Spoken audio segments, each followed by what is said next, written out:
बच्चों, कक्षा 9-10 की दृष्टि से और कॉम्पिटिटिव एग्ज़ाम की दृष्टि से बहुत ही इम्पोर्टेंट टॉपिक है पृष्ठीय क्षेत्रफल और आयतन।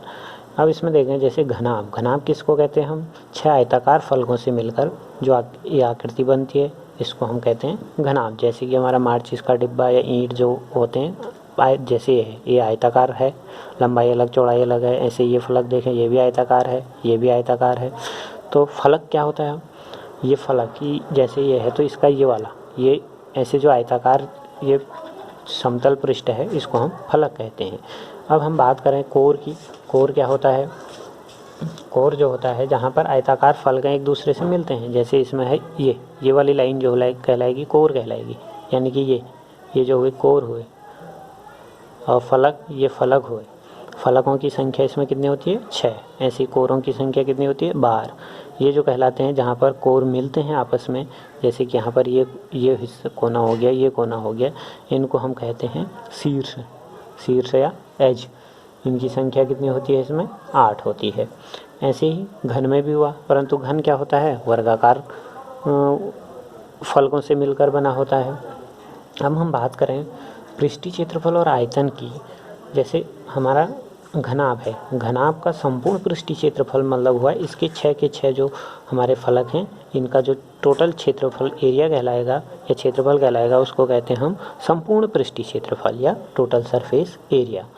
और पार्श्व पृष्ठीय क्षेत्रफल में ऊपर और नीचे के उनको छोड़कर जो चार फलक हैं हमारे, ये फलक, ये वाला हिस्सा और ये वाला हिस्सा, यानी कि ये ऊपर और नीचे छोड़ के पीछे वाला और आगे वाला, इनका जो क्षेत्रफल कहलाता है ये लेटरल सरफेस एरिया या पार्श्व पृष्ठीय क्षेत्रफल कहलाता है। ऐसे ही हमारा क्या होता है? घन में भी होता है। यदि हम देखें इनको निकालने के सूत्र क्या होते हैं? सूत्र की बात करें तो घनाभ है 2l लंबाई, b चौड़ाई और h ऊंचाई है। तो इसका फॉर्मूला होता है 2lb + bh + hL। और घन के लिए होता है एल की घन में जो होता है एल बी एच सब बराबर होते हैं। यदि हम उनको ए से दिखाएं, इनकी सब की जगह ए रख दें तो अपने आप ही हमारा क्या बन जाएगा? 2a × a² धन a²। यहाँ पर भी a × a करेंगे तो a² बन जाएगा, हो जाएगा 2 × 3a² यानी कि 6a²। ऐसे ही हम पार्श्व पृष्ठीय क्षेत्रफल की बात करें तो घनाभ का होता है क्या? 2l + b × h। और घन का होता है 4a²। आयतन लंबाई गुणा चौड़ाई गुणा ऊंचाई, यानी कि l × b × h होता है किसका? घनाभ, यानी कि क्यूबोइड का। क्यूब यानी कि घन का क्या होता है? l की जगह भी a, b की जगह भी a, h की जगह भी a रखें तो हमको क्या मिल जाएगा? a³। तो इसका होता है a³। विकर्ण हमारा क्या हुआ घनाभ में? यहाँ से इस बिंदु से इस बिंदु को मिलाने वाली रेखा, ऐसे यहाँ से इसको मिलाने वाली रेखा, और ऐसे यहाँ से यहाँ मिलाने वाली रेखा, ये क्या कहलाते हैं? घनाभ में विकर्ण कहलाते हैं। और ऐसे ही बनते हैं किस में भी? घन में भी विकर्ण बनते हैं। अब विकर्णों की संख्या जो होती है इनमें कितनी होती है? 4 होती है। और विकर्ण निकालने का सूत्र क्या होता है? कितना विकर्ण की लंबाई निकालने का? √L² + b² + h²। घनाभ के लिए क्यूबॉइड, यानी कि क्यूबॉइड के लिए यदि हम l की जगह भी a², b की जगह भी a², h की जगह भी a² रखें तो हमारा बन जाएगा a² + a², यानी कि √3a²। a² का a बाहर आया, a√3, यानी कि घन का विकर्ण होता है क्या? a√3। अब हम यदि बात करें किसकी? हम बात करते हैं किसकी? अब बेलन मतलब सिलेंडर की बात यदि हम करें तो बेलन जो है इसका जो आधार का क्षेत्रफल, आधार क्या है? ये है आधार, ये है, ये वृत्ताकार भाग होता है। इसका क्षेत्रफल हमारा क्या होगा? πr² होता है। आधार की परिधि मतलब ये वाली लंबाई की बात करें तो ये होता है कितना? 2πr। अब जो बेलन है, बेलन का वक्र पृष्ठीय क्षेत्रफल, जैसे वहाँ पार्श्व कहते हैं, यहाँ पर इसका पृष्ठ वक्राकार होता है, इसलिए हम इसका पार्श्व पृष्ठीय की जगह वक्र पृष्ठीय याद देंगे। कर्व्ड सरफेस एरिया कहते हैं। कर्व्ड सरफेस एरिया जो होता है बेलन का 2πr × h होता है। कर्व्ड सरफेस एरिया क्या होता है? बेलन का कर्व होता है 2πr h। Curved surface area मतलब कौन से एरिया की बात आई, इसको और इसको छोड़कर ये ऐसे, जैसे ऐसे चारों ओर का जो क्षेत्रफल होगा वो कर्व्ड सरफेस एरिया 2πr/h। अब मैंने कहा था ये भी वृत्ताकार हुआ πr², ये भी वृत्ताकार हुआ πr²। टोटल सरफेस एरिया की बात करें तो क्या हो जाएगा, इसमें हम क्या कर देंगे, πr² और πr², 2πr² और ऐड कर देंगे तो हो जाएगा कुल पृष्ठीय क्षेत्रफल। वक्र पृष्ठीय हमारा ये था और πr² और πr² ये जुड़ गया 2πr²। तो इसका फॉर्मूला ये हुआ, यानी कि यहाँ हम 2πr कॉमन ले सकते हैं तो यहाँ h बचा, यहाँ r एक आ गया तो एक r बचा। तो ये हो गया हमारा बेलन का कुल पृष्ठीय क्षेत्रफल का सूत्र। और फिर हम बात करें आयतन की, आयतन का सूत्र होता है πr²h, ये होता है बेलन का आयतन।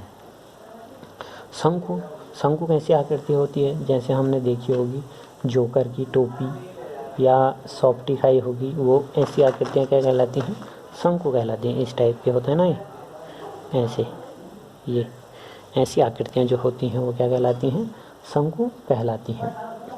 अब शंकु जो होता है इसका ये तो होगी त्रिज्या, ये होगी इसकी ऊंचाई h, और ये l, इसको क्या कहते हैं, तिर्यक ऊंचाई कहते हैं।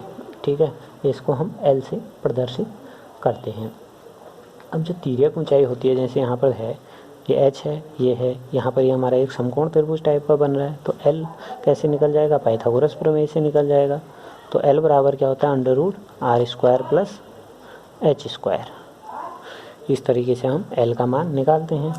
अब इसके वक्र पृष्ठीय क्षेत्रफल, शंकु जो होता है वक्र पृष्ठीय क्षेत्रफल मतलब क्या हुआ, ऐसे इसको छोड़कर, यानी कि जो ये वाला हिस्सा है इसको छोड़कर चारों ओर का जो एरिया होगा वो हमारा क्या कहलाता है, वक्र पृष्ठीय क्षेत्रफल कहलाता है। इसको निकालने का सूत्र होता है πr × l। l क्या है, तिर्यक ऊंचाई है, तिर्यक ऊंचाई मतलब ये वाली। r और h दिया होगा तो इस सूत्र से हम l को निकाल सकते हैं। कुल पृष्ठीय क्षेत्रफल जब कहेंगे तो चारों ओर का तो हुआ ना, हाँ चारों ओर का हुआ, और उसमें ये भी जुड़ जाएगा तो हमारा निकल जाएगा कुल पृष्ठीय क्षेत्रफल। ये वाला हिस्सा क्या होता है, हमने शंकु, जोकर की टोपी, सॉफ्टी वाल देखे होंगे, तो ये हिस्सा जो होता है वृत्ताकार होता है, वृत्त का क्षेत्रफल होता है πr²। यदि हम इसमें πrl तो हमारा चारों ओर का था, इसमें हम πr² और जोड़ देंगे, πr कॉमन आ गया तो l यहाँ बचा r, l + r, ये हो जाता है इसका क्या, कुल पृष्ठीय क्षेत्रफल होता है शंकु का, यानी कि टोटल सरफेस एरिया। आयतन की बात करें तो आयतन जो कभी भी जो होता है, एक बेलन है और उसी आकृति का हमारे पास क्या है, शंकु हो, तो ऐसे जो शंकु का आयतन होता है बेलन के आयतन का 1/3 होता है, तो 1/3 πr² h होता है। ठीक हो गया। अब हम जब बात करते हैं गोले की, गोले का टोटल सरफेस एरिया, और गोला जैसे ये है, वक्र पृष्ठीय और कुल पृष्ठीय क्षेत्रफल मतलब इसमें गोले की कंडीशन में एक ही होता है, यानी कि टोटल जो हम चारों गोले में लगभग हमको पूरा भाग दिखता है, तो ये हो गया इसका कुल पृष्ठीय या वक्र पृष्ठीय क्षेत्रफल।